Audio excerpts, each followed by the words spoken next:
Okay, guys, we're going to get going, even though we're waiting for people that are late and on realtor time.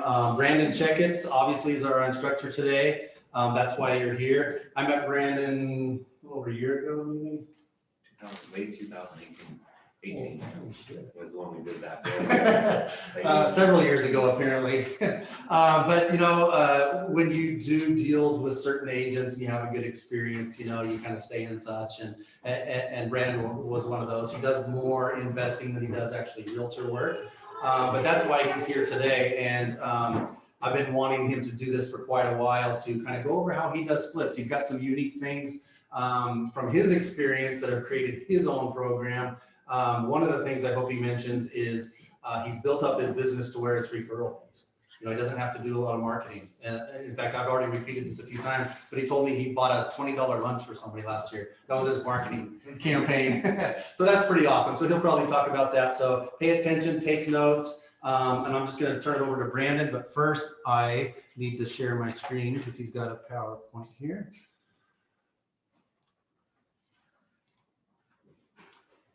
Can you all see my screen? Yes. Yeah. Awesome. Thanks, guys. You're going to have to, since it's a PDF, just scroll on down. So how you guys doing today?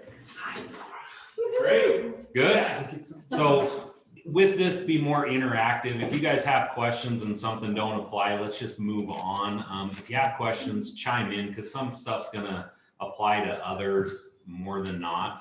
How many of you guys have actually flipped last year? How many did 1 to 5 properties? How many did you do last year? Still working on it. One? Okay. Has anybody done more than 10 properties? We have, but not just in 1 year. Good. Hey, come on in. Is that going to bug I you? flipped for my own. The chat. You guys can chat as I well. flipped for my own Be interactive rentals. if you can. If you don't have an answer to his question, that's still cool. So I'm going to jump in then. Kind of how I start. I have a big process. I've always done this. The hardest thing is locating a deal. Does anybody realize that? And who's heard that right now? Like, it's so hard to find flips, everything like that. It's really not. It's relationship built. I learned this a long time ago. That the more relationships I build, the more deals I get. In fact, with the good experience Jeff and I had, he actually sent me a house. It didn't work out, but I went and looked at it, and I am basically now, I've been doing this 20 some odd years, something like that, all different aspects of the industry. But people just know I can close a deal really fast. 3 to 4 days is about my time frame to close a deal.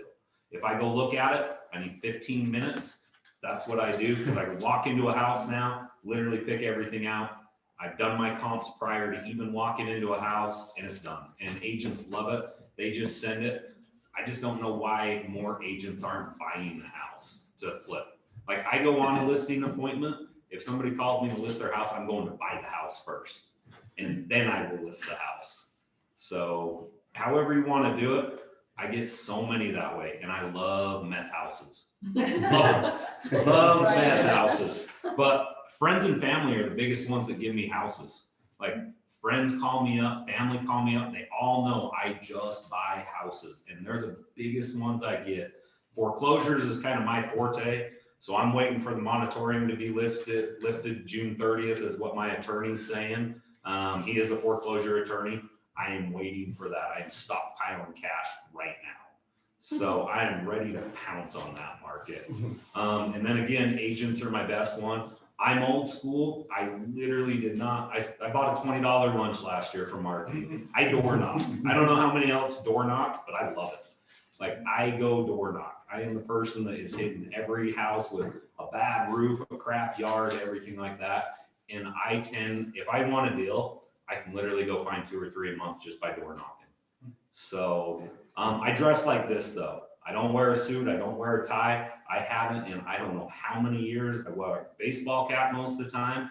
I just tend to find that if some people are in trouble, underwater, they're behind on their mortgage, anything, this kind of fits the attire. They've told me agents have came and they're slip talkers and stuff. I'm more there to help them get out of that bad situation. And that's how I talk to them. I am here to help you get out of a bad situation. And I'm upfront and honest. I do got to make money on my money, but I'm not trying to make millions of dollars off your house, which I'm not going to make millions of dollars. So, and I'm upfront and honest with everybody. I literally tell them, this is a business for me. Let me work with you though. And what's the best way we can work together to get you out of this situation and get you kind of into a fresh start, you know, and people love it. MLS, I bought one last year off the MLS. I hate buying off the MLS.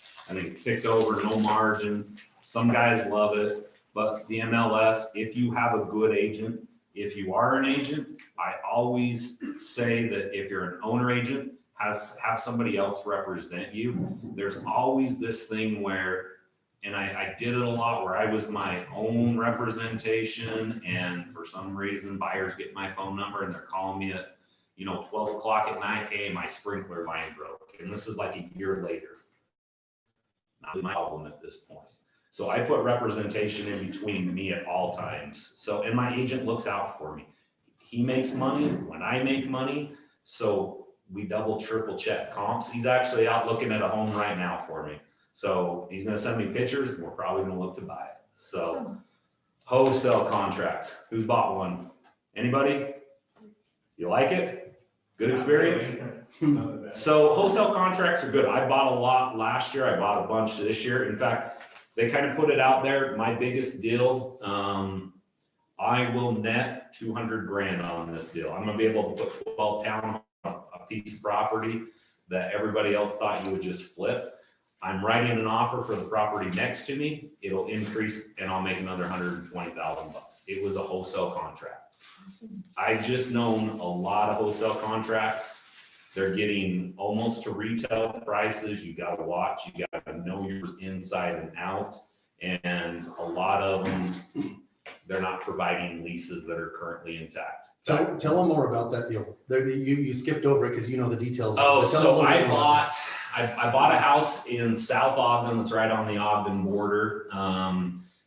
We knew that we could actually, so we looked at all the houses next to it and they were on a certain size lot. We knew we could subdivide that lot. I didn't know I could get townhomes until I went and talked to the city, and the city's like, we want you to bulldoze this house. We need the high density. They wanted me to do condos first, but the way my ground sits and the way we got it engineered, we'd have to do underground parking, which was going to cost a fortune. So it made more sense to go with 12 townhomes. The guy next to me has already platted 7 townhomes. I made him an offer at 40 grand a door to buy his 7, knowing that I can get 12. So then my per door cost for both units or both properties has gone down. I'm not a land development guy, and I won't claim to be anything like that. I bring somebody in, and I brought somebody in and I'm paying him. And then I hired an engineering firm to do the whole 9 yards. They're going to go to city council or in planning and zoning, the whole 9 yards, because we need a development agreement with the city. That is not my forte. My forte is finding houses and rehabs. I brought somebody in that is way more knowledgeable than me. He's working all the numbers for me. I turn it over to him. So granted, I look like the hero, but it's this guy that's helping me out a ton. And I trust him. I always tell people too, in your first flip, get somebody that's a partner with you. Don't screw up, because there are so many ways to screw up. It's ridiculous. But once we buy that other piece of ground, I think the guy's going to take my offer. My density is going to go way up. We'll take it and we'll sell it off. In fact, it's already under contract. We're waiting on a couple things. They're going to close on it, and then I'll just help them take it through. And I'm going to make a little bit more money on the back end for doing that as well. And literally that deal, I think I'm out of pocket 10 grand. Including my $5,000 of earnest money that you got to do in a wholesale contract. So there's the other thing with wholesale contracts. Know that if you write an offer, you better close with those guys, and you got to put 5 grand in earnest money down that fast. So have your hard money lenders or whatever ready to go. Your cash guys ready to go. Just be careful with wholesale contracts. One thing I'll never teach is how to assign a property. I don't like doing that. I think as a licensed agent, like some of you guys are, I think it puts us in, if the state ever wants to come down we're going to be the ones that take the hit first. And I'm not going to be a poster child. So I close on everything. So I don't want to be the guy that's in the pen because look at me, I'm not going to be able to make it. So, so I will not, I refuse to kind of do that one or teach that one. Wholesale contracts are good. Just be careful because the guys are they're getting top dollar for them and they're garbage. Kind of going to marketing. So literally like Jeff said, I spent $20 last year. Granted, we'll put my gas in there. I spend a whole ton in gas, everything like that. I think I did 40,000 miles on my car. I door knock like no other. So I get lists. I love door knocking. I love going and talking to people. Everybody knows somebody right now that is in forbearance or foreclosure. Everybody. And we will have a flood of those. It's only a matter of time. I don't think by what my attorney says, he says they're not going to extend the packages. So they could, but I'm going to go off what he says, and I'm kind of ready to go for that. I still hit the NOD list from title. I get that. In fact, we went and hit one yesterday. I think we're going to get a deal off it. So I still like the NOD list. Most people send out mailers. I think that's really not the greatest way to market. I'd just rather go to their house and talk to them. Exactly. And if I can't buy it because they owe too much, then usually I turn around and I'll list it or I'll give it to somebody else and list and they'll just give me a referral. So covers the time, gas, everything like that. Word of mouth is one of the biggest ones. Agents passing me stuff, title companies. The biggest one is my lender too. He passes me a lot of stuff. My lender is very good, helps me out. When you start getting into the flip game, you know, the 91-day rule. You guys know the 91-day rule? The flip rule where you can't go FHA. Oh, yeah. Oh, yeah. So my lender really knows how to work that. So I rely on him. I've learned over a long period of time, when you help somebody grow, they help you grow. It's all about a good working relationship where everybody kind of benefits. And I think that's been the biggest thing for me to get deals. You know, is you help somebody grow. Go out of your way a little bit and help them. They will help you at the end of the day. I know a lot of people do Facebook, Instagram. I'm horrible at that stuff. Like technology is not my finer suit right now. So I barely could put this presentation together. So it is not my finer suit. I know people that get a ton of deals that way. I'm actually gonna do some marketing. I hired somebody because I just don't understand it. We're gonna test it this year, but I'm very cheap. Like I am cheap as they come. So I'm gonna drop $500 into it, see what I get. If I don't get anything, I may just go south on it for a little bit. But we're gonna try it. I know it can target a lot of people. And it works if it's derived the right way. The thing is, everybody sees, who's looked at Facebook, Instagram, we buy houses, right? You've seen that all the time. Generally, those guys do not buy houses. So maybe start tailoring a little bit different. I'm going to tailor mine more towards just foreclosures and stuff like that. So, and mine will not say we buy houses because everybody puts that. So everybody can buy a house these days. Before you move on from this slide, talk a little bit more about what you mean on door knocking, because I think a lot of agents that are thinking about farming a neighborhood and hitting everybody on the street. You're talking about specific houses, right? So I check on all my houses. I'll generally have 3 to about 6 houses going at any given time that I'm flipping at one time. I make it a point to stop by my houses every single day. Monday, Tuesday, Wednesday, Thursday, Friday, Saturday. And then I'll just drive around. If it has a roof going bad, the yard's going bad. I especially like where there's like 5 and 6 old cars. That means they can't fix them. So I love that. And I'm seeing weeds around them. I will just go knock their door and start talking to them. If you ask the right questions in the right way, they will start divulging you information about their situation. But I just came up with my own little tricks that work.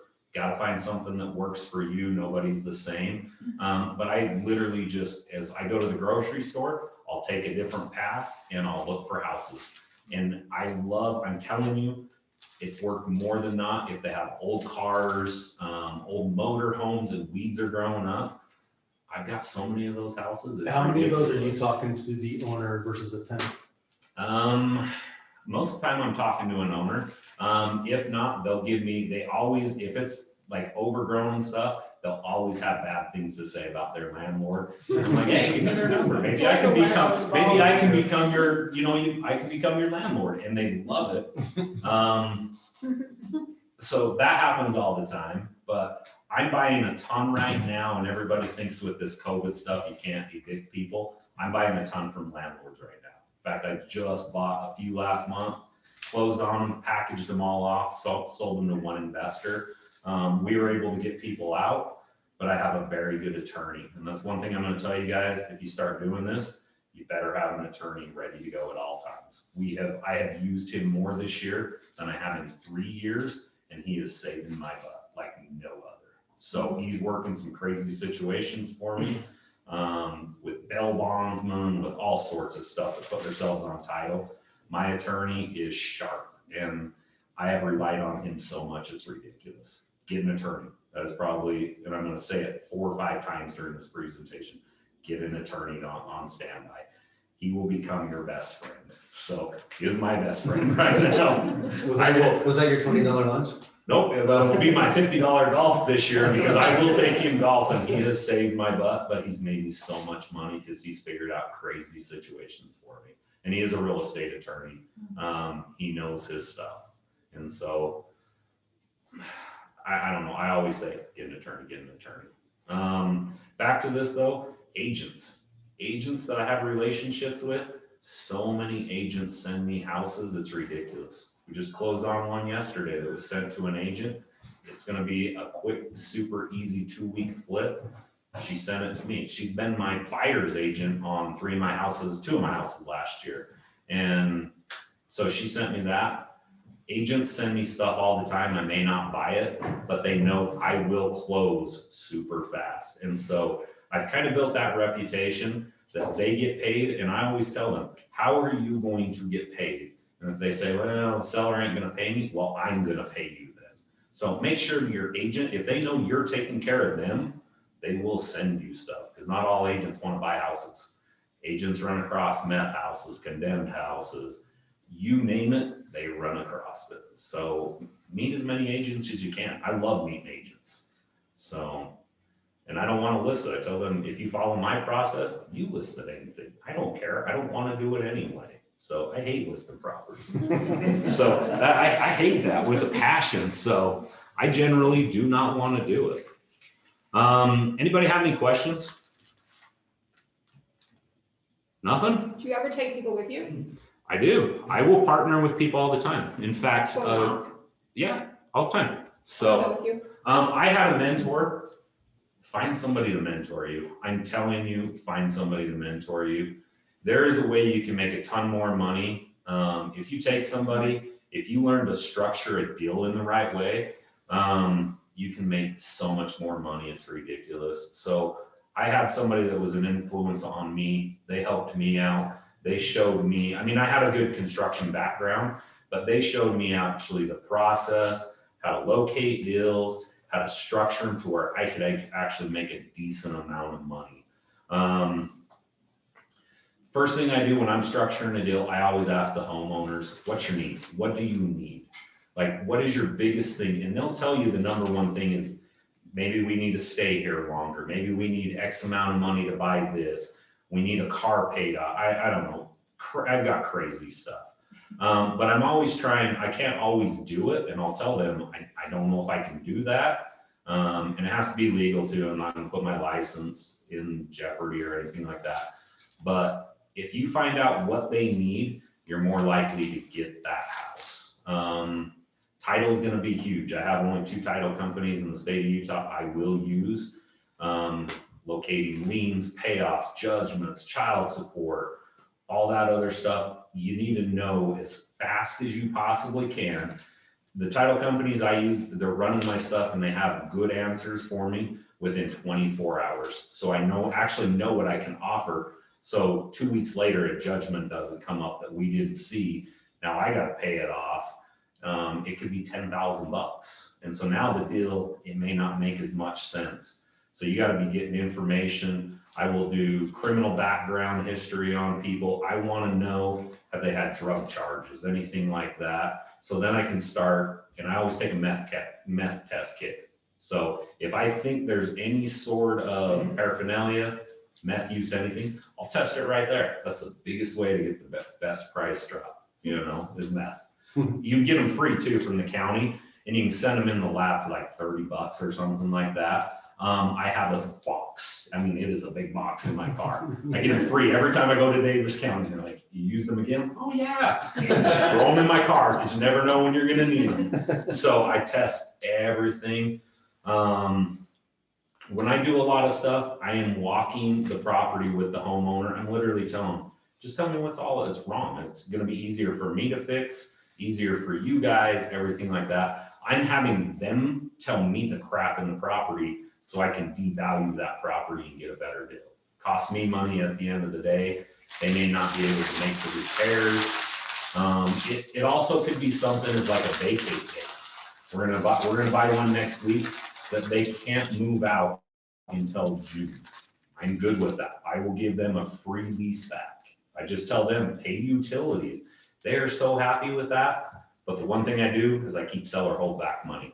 I'll make sure I put $5,000 at the title company and say, if you're out this date, it just gets released to you. They're fine with it, because I'm giving them a free lease back, and everybody loves that. So, does anybody have any questions about structure and deals? What are challenges you guys ran into when you're structuring a deal, meeting with a homeowner? What's the challenges? Giving them the equity that they want, if they have any equity. Giving them the equity they want if they have equity. Yeah. Yeah, and I mean, granted, when I go to a house, you're not always going to find old MLSs. You're going to run county data, which is somewhat wrong, but I have a good idea of where I can be before I even get to that house. I've already drove that property. I've had the agent I work with, he comps it, I put comps on it. We are coming down to $1, and I literally just tell them, and I'm always starting way low. If I know I can pay here for it, rough numbers, if I know I can pay $200,000 for it, I'm always starting with $180,000 and just moving up a little, letting them push me up a little bit. And I'm happy if I get it at $180,000, hey, great for me, but I'm letting them move me a little bit. So I'm always not going in at the number I want to pay for it. Got a question on the screen.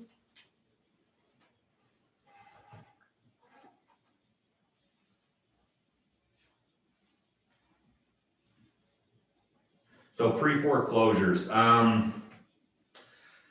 when you get to pre-foreclosures, generally when they get and they go through, say the attorney, and they get about 30 to 45 days out, their options are very limited. I tend to find out if the home is, higher priced home, let's say it would list for $750,000, $1,000 or above. Those homeowners are pretty smart. Generally, they will put that into bankruptcy right there. So I'll see a lot of those go into bankruptcy. The one thing I tell them is, look, if I just pay off your home, buy it, give you some time to move out, give you a fresh start, not get the foreclosure on your credit, then you can buy and try to get your credit up a lot sooner. Let's use this. Let's not let it get sold at the auction. So you get nothing out of it.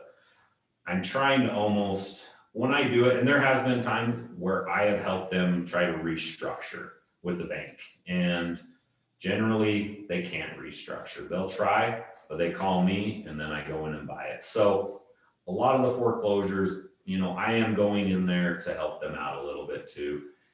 If I can find a better way for them, I'm not always about making money on people. So there have been times where I haven't bought the house. I probably should have, but they needed it for something else. They may have a family member that needed the money for medical reasons, something like that. If you go in with the mentality of helping somebody out, I think you're going to buy more deals. I really do. So if they feel that you're genuine, because there are a lot of slip talkers out there, if they feel you're like very genuine and are helping them out, you will get the deal. More times than like 9 times out of 10, you will get the deal. Sometimes you got to list it. I've been in houses where it's clean, ready to go. I list those, to be honest with you. I'll send them to an agent. I'm not going to take advantage of somebody that I don't have to put any money into the property, anything like that. I feel better at listing those properties. They will know other people that are in foreclosure, that are in forbearance. You help them out, they'll give you leads over time. So is that a question they ask you first off, as if you're an agent? I disclose it right off the bat. Every time I meet with somebody, I disclose I am an agent. So I will not hide that, and I will tell it right off the bat. So, And they're still open to talk to you? So That's nice. I think it's the way, I think a lot of it is your approach with people. It really is. I think a lot of it is your approach. You can be an agent. If you go there to actually help them out a little bit, it goes 10 times farther than the guy that just is like, I'm going to give you this, get out in 2 weeks, you know? And, or the wholesalers, like I literally tell, when I go meet with somebody, I am not the wholesaler. Like I am not the guy that's going to get the contract and sell it to somebody else. I am the buyer. So you are talking to the guy that pays for the houses. I pay for the rehabs, everything like that. I tell them right up front that I'm not going to sell it. I'm not going to do that. You see the assignment in there and somebody approaches you with an assignment contract, be a little wary of that. They're making money in the middle. So I will never put that in any one of my contracts, ever. And some of the times I will actually put representation for them as well. Like I have agents I will put and represent them on the listings or on the sell side. So just so they feel comfortable and have representation, they know exactly what I'm writing. So any other questions on that one? I have some questions, maybe two. So you never do wholesales? Nope. Okay. I'm not saying it's a bad thing by any means. So his question was, do I ever do wholesales? And I said, no, and I don't think that's a bad thing. It's just not my business, you know? Most people are wholesaling because they don't do what he does. Yeah, no, I'm familiar. I've done wholesales and I've also done flips. So Yeah. And I want to check it afterwards on a deal I'm trying to structure right now. But the real question I had before that was, in this market right now, I'm curious on how you are comping, and it's so crazy and competitive right now. It is. Market deals that I'm fairly new to this. I've been doing it for just about a year and a half. Like a year ago, when I was comping and trying to figure out the ARV, I was really true to my numbers, and I really want to deal in today's numbers right now. But I'm losing deals because most of them. So he's asking about comping right now. So 2019, I was going 90 to 120 days back in my comps. Last year I was doing 90 days back in my comps. Right now I am, and I will not buy on appreciation. I have a lot of investors that they are paying thinking of appreciation. I will not do that. I'm generally running mine 30 to 90 days back right now. I am calling all the agents that have under contracts, and I'm trying to find out like what they're under contract for, and that's helping me out a lot to be more competitive with my number. But I also, when I get that high number in my head, I will not go above it. It's not worth losing money. I have lost money one time this year, and I lost 10 grand, but it was because of my safety. I didn't feel comfortable at this house. I got a gun pulled on me. I sold the thing off. So this is one of the other things I am going to tell you and I'm going to tell you twice. Safety is number one. There are a lot of bad things that go on in some of these houses. Don't put your safety at risk for money. It's not worth it. So I sold that one off, just got rid of it to somebody else. But yeah, I'm looking at 60 days right now. Granted, if we're like way out in Brigham City or something, we may be going back 90 days, but I'm literally on the phone calling all the under contracts. And a lot of the agents, if you're nice and you tell them I am looking at a deal to purchase myself, to flip or rent, whatever it is, they'll start giving you a little bit of the information. Some won't, and it's fine. But I'm trying to get that way. I refuse to buy on appreciation. I think that some guys will get bit here shortly. When it is, I have no idea, but I feel maybe next year something could change. I don't know. I wish I had a crystal ball and I would have billions sitting in my bank account. I don't. So no one can predict the future. I'm not to the stage where I don't have hedge fund money, anything like that. So I've got to be somewhat cautious. I have a number, and at times I look back in 2020 and I look at deals I passed on. I'm like, man, look at how much money I could have made, but look at how much money I could have lost too. And that is my thing. I'm not into losing money on properties. I would rather do less properties and make money rather than do a whole ton and lose money and work for free. I'm not into working for free. So I will not buy an appreciation. But right now I'm comping only 60 days. So Did looking back like that make you more or less conservative? Did it change your, You know, the way you were arriving? I've had some big losses. That's what's made me conservative. So I've lost a ton of money. And it was back 2008, 2009. I was 23, 24 years old. I had a head that probably wouldn't fit through this door right here. I was turning money hands over fist. I lost money. It took, it made me realize it ain't always gonna be there. So I'm very cautious. I'm cheap. Like I am literally cheap. When I am looking at a deal, last year I went and bought like 45 light fixtures that were on sale because they were on sale and they were like a third of the cost of normal, and I knew I was going to use them. I'm the cheapest guy you'll ever meet, so I probably could, but I've just learned that once I lost a lot of money, that things kind of changed, and I don't want to lose money. So I probably could have done in excess of 40 deals last year. I did 22. Some of them I kicked myself in the butt, but other ones I'm like, good thing I didn't buy that thing, So I just look at it. If I don't get it, great. I just move on to the next deal. It's not a big deal. So. Were you at one point in your career early on emotional about losing deals? I was, but I was young too. I'm 41 years old now, so it doesn't really, but I'm kind of at the stage, I look at so many properties every day that it doesn't really, I don't get emotional about much. It's a number to me at the end of the day. So, and that's how I look at it. If I make money, it puts food on the table for the family. If I lose money, I probably ain't gonna eat. They might kick me out. So I don't know. Yet to have that one come. I just don't get emotional anymore about deals. So I don't know. I just don't get emotional. If I don't get one, it's not a big deal. Walk away. I've looked back though and I'm like, oh my gosh, for 30 seconds. And I'm like, I'll just go look at the next house. So I don't care. So, but yeah, finding the deal is the hardest thing. Structuring the deal, money comes to you. Has anybody found a deal and people have just contacted them like, oh, I'll give you money, I'll do this. If it's your first one, just partner with somebody. They'll know the processes. They'll know, like right now, my windows are 7 weeks. And I think I'm getting them pretty quick. I've heard of 15 weeks on windows. The investor or partner that has some money can help you get through a deal and actually show you how to do a deal faster. Right now, and even last year, I think my longest was the flip I did was 42 days. From the minute I drop a dumpster and somebody vacates to the minute we list, I'm generally 30 days. Sometimes I'm less than that.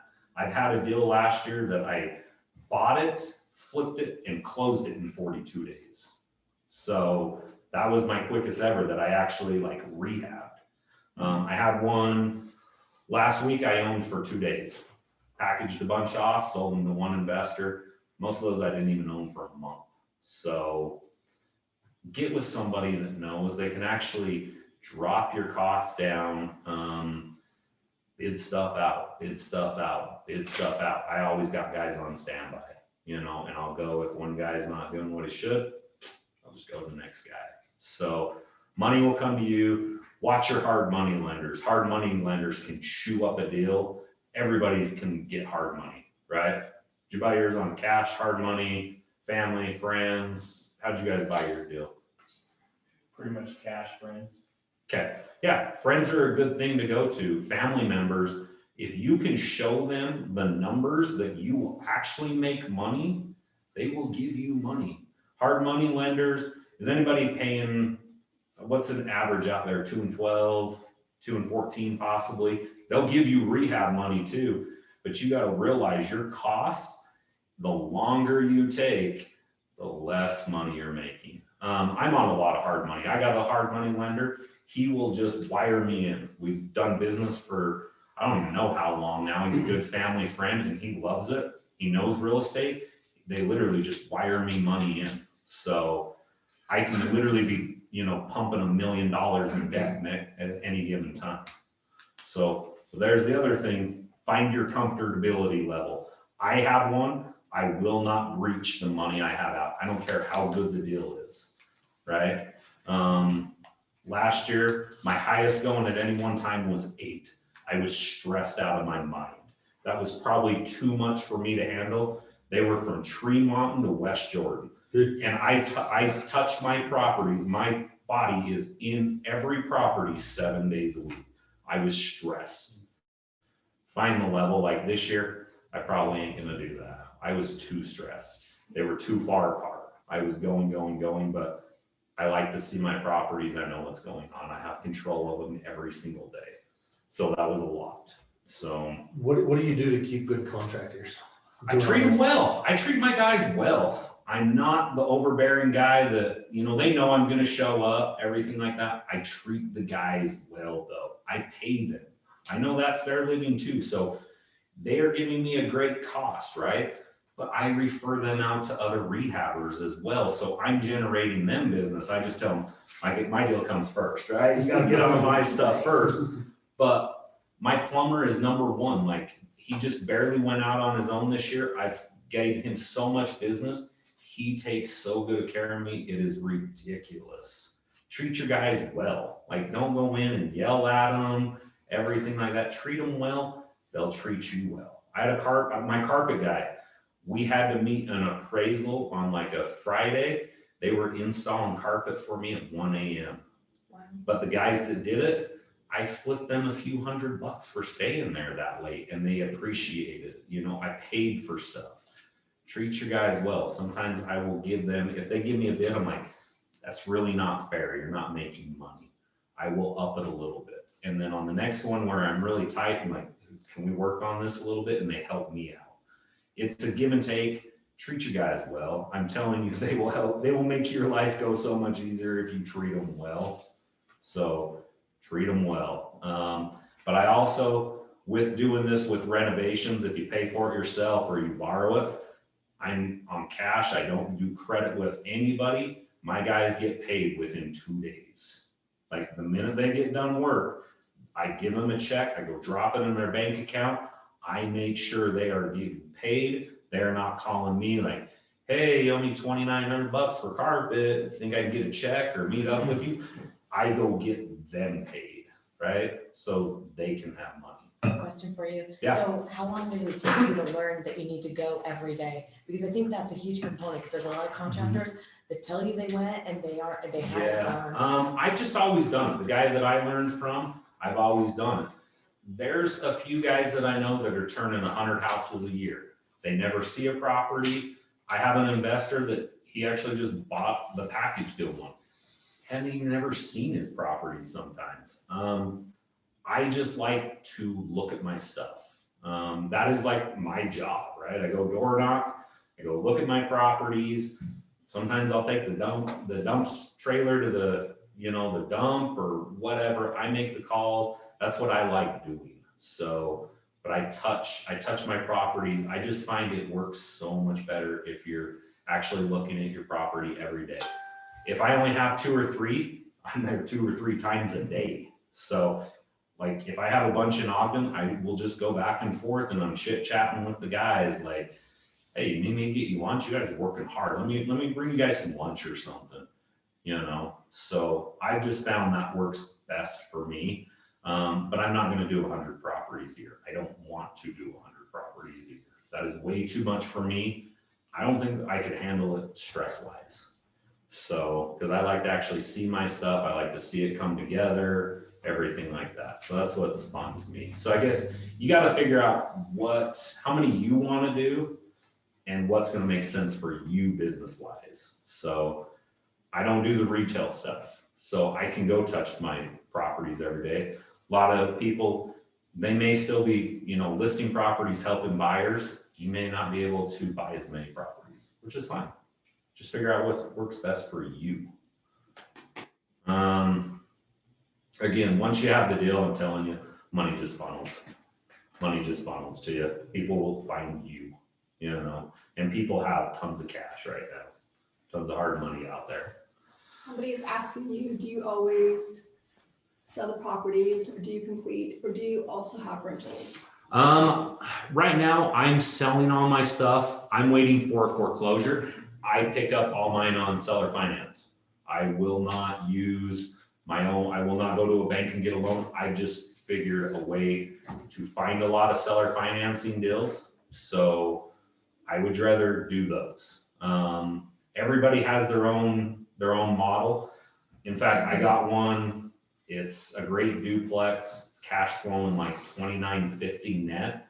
I'm going to keep that one. I could probably make $100,000 on it, but I am going to keep that one. So I'm flipping properties right now for a lot of cash, so I can put down the money for the seller financing deals and stuff like that. So my business model may not work for everybody. It works for me though. I know Jeff and them, they have a different business model, and it works for them. Did that answer your question on keeping? No, so I'll buy them on seller finance and then I'll rent them. But I'll even look back. I had one last year in West Jordan. I bought it on seller finance. I was stupid. I had it under contract. I think my payment was like $1,200 a month, and next door neighbor rented his for $2,600 a month. So, I should have kept it. And I look back and I'm like, I even asked the buyer, can I buy you out of this contract? And I said, nope. Okay, well, that one ain't gonna happen.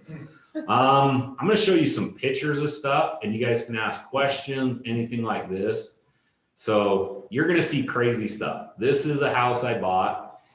The toilet and shower were perched up 1.5 feet off the floor. It was a crazy house. Stuff like this does not scare me at all.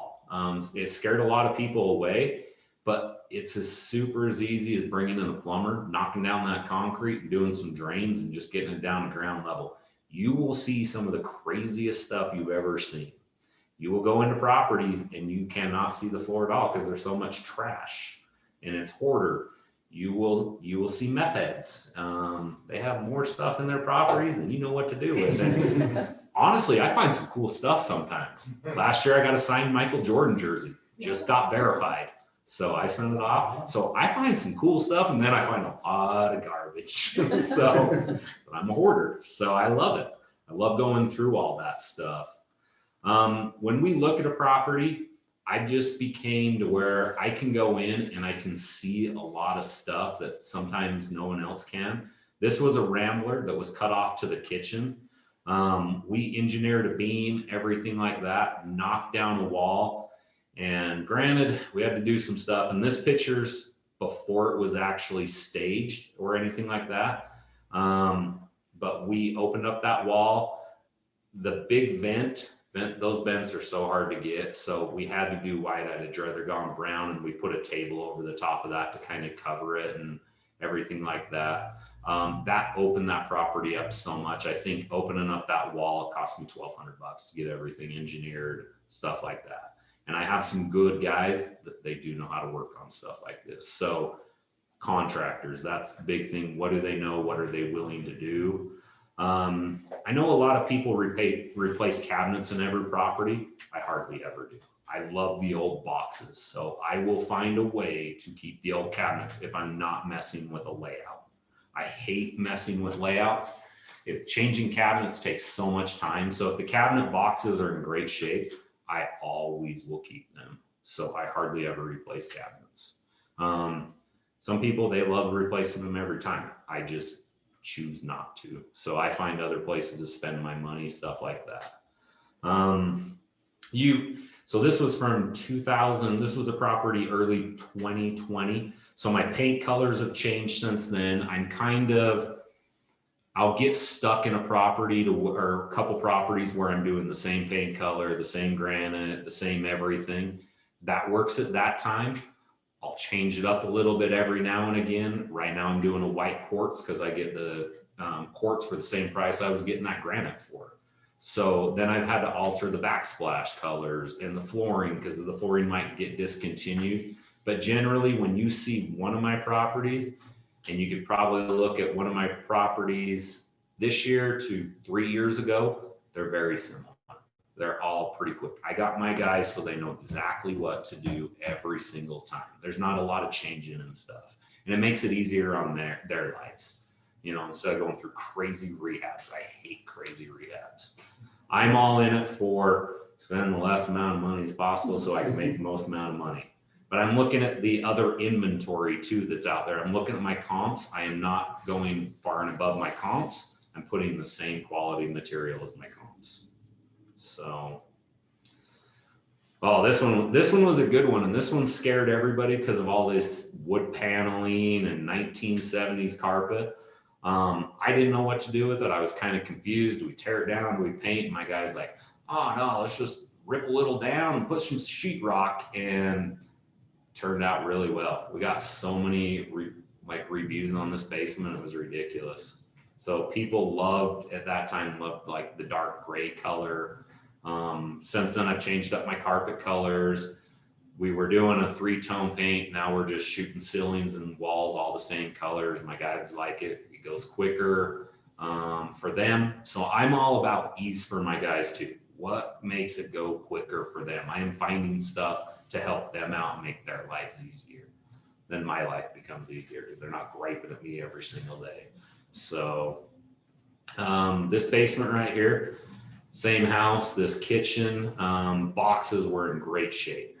They were in phenomenal shape. We just needed to rip up linoleum, all that kind of stuff, replace some countertops. We painted the boxes, put the subway tile in, put the laminate in. That was a really dark paint. We don't use a dark paint like that anymore, but at that time people loved it. I hate it. Like I flat hate it.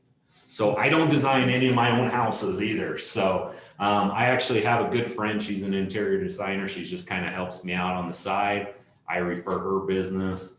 So, because I don't see colors, like I am almost colorblind. So, you know, I don't like in stuff. And when she tells me to change it, I'm never designing my own houses. So I'm always designing to somebody else and letting somebody else design it to specifically what's going on in the market. Tend to find out. I mean, if I was doing it, there'd be like baby blue backsplashes and all sorts of crazy stuff. So this is when we started using the new paint colors on. This was a pretty bad house because it was a meth house. There were so many animals in this property. They basically destroyed the property. It stunk so bad. People couldn't go in it. I was just fine, you know, because I go in them all the time, so it didn't bother me. But it was pretty bad to where it was an easy fix with primer, cleaning the air duct system, everything like that. We didn't have to replace furnace, anything like that. But I'll send the HVAC guys in. I'll really have them clean duct systems. We'll primer the thing maybe once or twice. And you can see I'm keeping, for me, I keep as much material as possible in the house. So like I said, I'm cheap. So if I can salvage something, I am salvaging stuff. I have sink faucets, kitchen sink faucets, because they're about 120 bucks. I have them from other properties that I'll put them in lower end properties, you know, that I took out of a nicer house, still in good working condition, looks good. I can throw them into an older house or something like that, or I can keep them for my rentals. I am a hoarder. I have a whole storage unit full of stuff that I can reuse because I don't want to buy more stuff. So, so no, I do not design the makeovers. That was actually wallpaper, 3 layers of wallpaper. Wallpaper is so easy to get down. They sell a machine at Home Depot that it's like a steamer, comes off so fast. So no, that That's was, scraping for nothing. Are you kidding me? no, they don't, my guys don't scrape, and that was 3 layers. There were 3 layers of wallpaper on this house. They just went wallpaper over wallpaper over wallpaper. It was crazy, yeah. I will tell you, you will see the craziest stuff ever. Okay, we're running kind of short on time, and so bids. Well, let's go over some bids. I always say if it's your first flip, bid out your own house. Go to your own house, bid your own house out, get 3 or 4 bids on your own house. See what stuff actually costs. Stuff is expensive. Get a few bids. Partner with somebody that can get you some good prices. I'm probably telling you right now, if I told you like my costs on stuff, you would go, wow, how are you getting it? But it's because we do so much stuff with these guys and we refer them out, our cost just starts dropping. I've seen places where I'll pay $2,300 for windows. Somebody else has bid my same windows. It's like $5,800. It can kill deals, like absolutely kill them. Bid stuff out. Have a budget on your rehab. That's why I say, I know my numbers every single day when I'm in every single house to the penny. I have a budget when I go in. I don't want to exceed it. Have I exceeded it? Yes, but not by much. I am generally very, very close with my numbers at any given time. Know your numbers. Always run a meth test. It's more likely to find the property dirty than not dirty anymore. Run a meth test. It'll save you so much money. If you go in and paint and do all this stuff, put carpet in, buyer comes up in their inspection and tests it, you're gonna just waste a whole ton of money. You're probably gonna be repainting an entire house. So run a meth test. Find it, fix it, just do it. So, and leave some extra money. There's always inherent problems that you just can't see behind walls or anything. You will spend more money. Like, will spend more money. Always know your numbers. Always know your numbers. I'm sure as real estate agents, you've been taught that. Know your numbers, know your number. I'm telling you this more than ever, know your numbers. Have an attorney. Do you do sewer scopes Yes. for Yes. every property or just? No, I can generally look now, and if I can like flush a toilet and stuff, I can tell it's gonna back up. But I have a company that my plumber, if we do need a main, doesn't cost me very much. And then I hire somebody in Layton, it's called Drain Tech. They hydro flush stuff for me. So if I have questions on certain years of certain areas, I will just have them go throw the snake in there in the camera and I'll see. So sometimes I do it. So I just got to know the kind of years that you really are susceptible for this. So, and we can look at a lot when I go walk the property, I can see the cast iron, if it's running that, and I can kind of tell, yeah, it's probably gonna be bad down there. So first time, probably run it every single time, but have an attorney. I'm telling you, they will save your butt. So. Do you have certain upgrades you do on every house you're gonna flip? Do what? Sorry. Like, do you have certain upgrades you do on every house? I run the same material in every single house. The agent I have though, when I make money, he makes money. We are looking at every property. We're bringing it right up to the comparables that are in the market. I'm not going over and above. But yes, I drop the same quartz in. Even if it's a $200,000 house, I just drop the quartz in. So generally the cabinets and stuff, they can stay, but the countertops, they're garbage. I just drop kind of the same stuff. Sometimes I may be over improving with quartz, but I buy it so cheap. So it just makes sense for me to throw it in every property. Buyers love it too. Yeah, and it sells my properties too. So When do you do permits? when I need them. So we just pulled one on a roof. It was on a main road. We knew Ogden City was gonna hit us. We pulled them. So I'm always having the meth guy at the meth company pull the permits, do the meth, everything. I don't even touch meth. I run my initial test. They go back in and run their tests. So if it's something I have to do, I do pull the permit. Who do you guys use for your meth cleanup? I use AEI Decon. They tend to be, I mean, sometimes they're not always the cheapest. I'll tell you though, my properties get done so fast, it's ridiculous. I love those guys. So I love Eric over there. That guy takes care of me so much. He's doing one for me right now, just finished up one, stuff like that. I love those guys. So, any questions? Sorry, it's me again. Appliance packages. Appliances, do you tend to do a fridge or don't do a fridge? I never do Just fridges. do a fridge. Never. So I actually am getting a new supplier this year on appliance packages. I ended up saving $200. Everybody thinks, man, it's $200.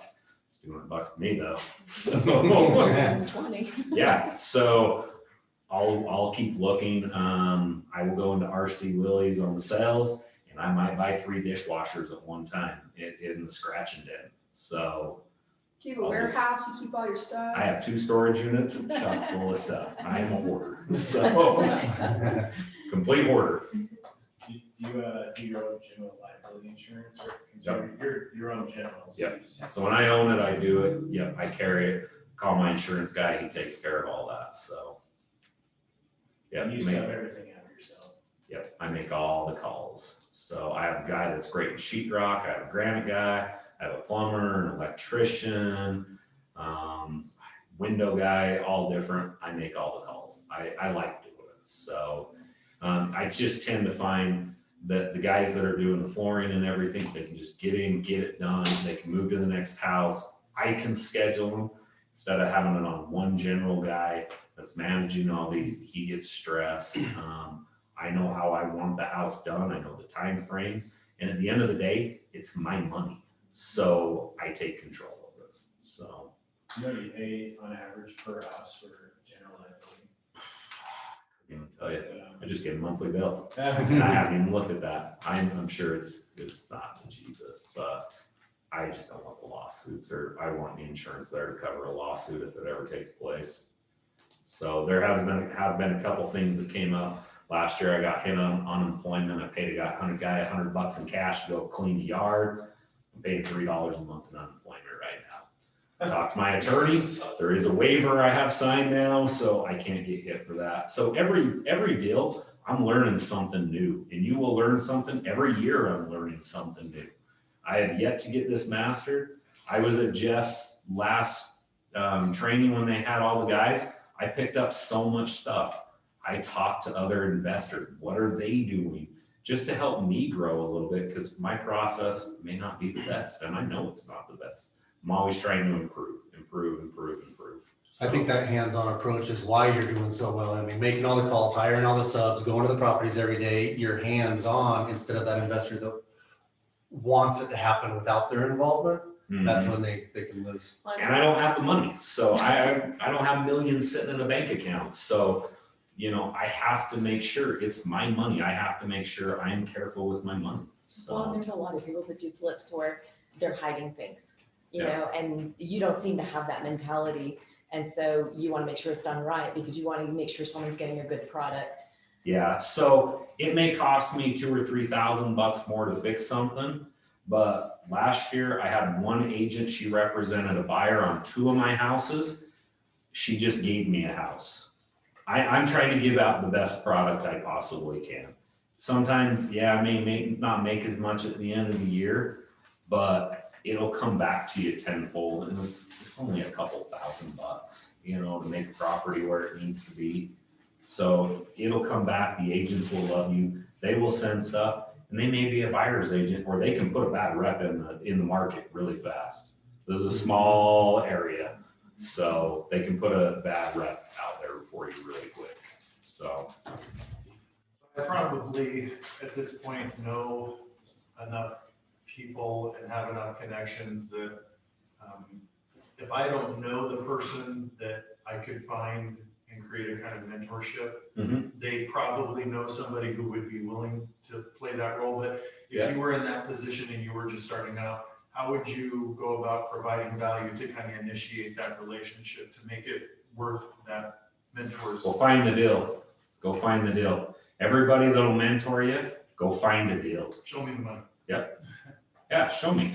I'll partner you guys. If you guys can't obtain the money or anything, call me. Like Jeff's gonna give you his number. If you guys have questions, feel free to call me. I might not answer right away. I will get back to you. I don't mind if you pick my brain, and if you find a deal and you don't feel like you can financially do the deal, I'll finance the entire thing. We will figure out a partnership. You will get paid and we'll both make money, and I will teach you how to do it. So I'm all about that. Guy that started with me, he financed the entire deal for me, but I worked my butt off for him. You know, I was checking on stuff. I was giving him daily and weekly updates. People will partner out there all the time. So I'll partner all the time. There's a question there. If you do anything outside of Utah? No. Utah is what I know. I could go to Idaho, stuff like that. I could go to Florida. I just don't feel comfortable. I stick with what I know. So I don't like going out. If I were to buy, like say, you know, a second home for me, yeah, I'd go do it and do some renovations and stuff. No, when it comes to flipping homes or anything, stay strictly in the state of Utah, because I know the laws too. So I know what I can and can't do. I don't like the unknowns. Like that scares me. I'm not sure what state you're talking about, but I would be willing to bet if you started putting out some feelers and stuff, you could find a Brandon in whatever state you're looking in there. Oh, Idaho. Idaho, yeah. I get sent a lot of stuff from guys. I just don't like doing that. So I just don't know the market. So I know Utah's market, and that's just where I feel comfortable. Let's go So. for Idaho then, because we don't people up in Idaho. Oh. What part of Idaho are you in?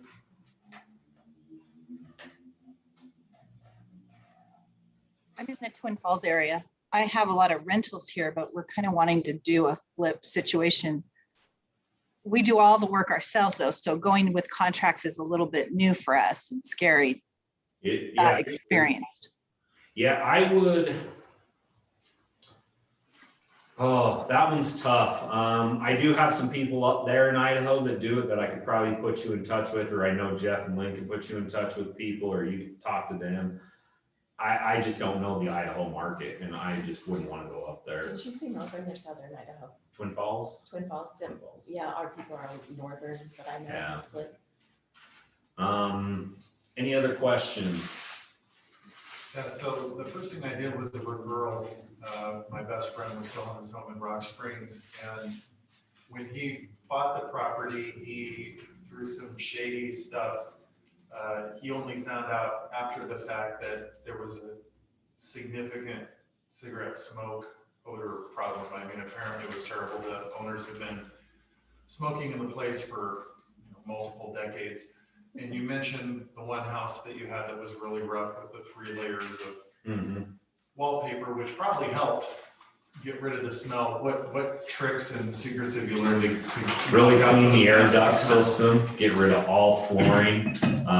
Sometimes we've had to go down and put Kills paint on the flooring. Kills paint on the walls really helps and stuff, but clean the air duct system. Clean all vents and everything like that. You can ozone. There's a company called Pure Maintenance that does mold abatement, and it just happens to be that it's really good at getting rid of odors too. They've done tests in high smoke houses. The purpose of what they do, it's a dry fog where they saturate the entire house to certain levels in every single room. But it's a good odor abatement as well. And that must be pretty affordable. It's actually all getting affordable. Like meth is very affordable now. Mold is very affordable now. For the most part, if you search out the right companies, it is pretty affordable. Think of your retail product though, what you're spending and what you're gonna get in return by not having that smoke smell. So that's affordable if you're looking at your rate of return. For sure. Do you just in your, how you make your decisions, do you opt for the lower cost sweat equity kind of abatement, or do you use the kind of services that Jeff mentioned?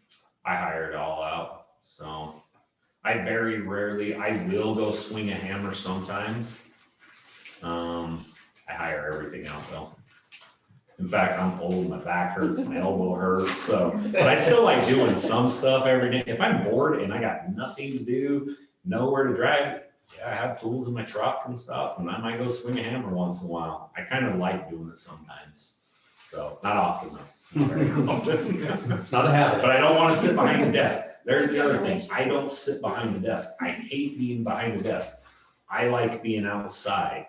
I like driving around. I like door knocking. That's stuff I like. It may not work for all of you guys.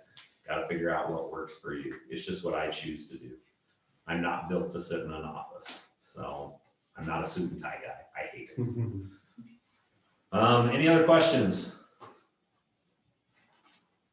I just tried to Facebook stalk you and I can't find you. You probably won't. I don't even. I'll give you my Facebook. It took me a while to find his Facebook, You so I might could see- post this event on his page. You might see me post one time in 6 months. So not a big social media guy either. So Jeff can get you my number. If anybody has questions, please reach out to me. I can go over. It's actually in the about chat, anything. guys. I put it in the With chat during the conversation. And I think you kind of heard what he said. If you want to partner with somebody like Brandon, find a deal. That's kind of the, right? Bring a deal to the table and let's analyze it together, right? Mhm. Don't come to somebody like Brandon and say, you know, how do I get involved with what you're already doing? You got to bring something new to the table. So I kind of encourage if you want to do, and especially if you haven't done it before, find a potential deal that then work it out with somebody like Brandon. So his number's in the chat. Take advantage of that. We've got some people here locally that are in the office, and so we're going to continue to network a little bit. Next time, if you're able, come here in the office. I'm ready for this whole COVID thing to be over, and so we've opened our doors again and getting back to it. So if there's no more questions, love you all. Reach out if we can help you with anything. Everybody good? I can get his number before you look out. I guess I can just ask you. I think we could probably get it to you. Oh, yeah. All right, guys. Okay, thanks. Appreciate you. We'll talk soon. Nice job, Brandon.